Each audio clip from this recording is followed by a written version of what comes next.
Guys, and welcome to this video. Today I want to find the value of this expression. Maybe you solve this math expression like this first. 4 plus 3 is equals to 7, and 7 times 2 is equals to 14, and 14 minus 1 is equals to 13. But this answer is not correct. According to the rules of mathematics PEMDAS, we have to solve this expression in this way. First parentheses, then exponent, then multiplication and division, and then addition and subtraction.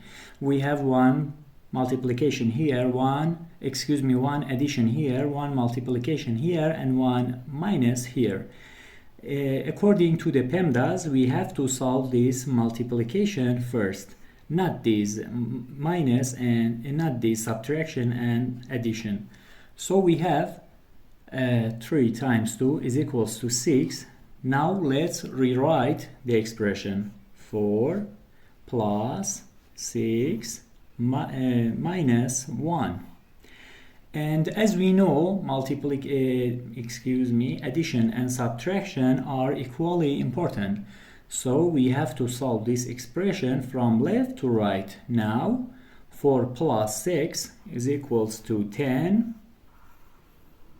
and 10 minus 1 is equals to 9.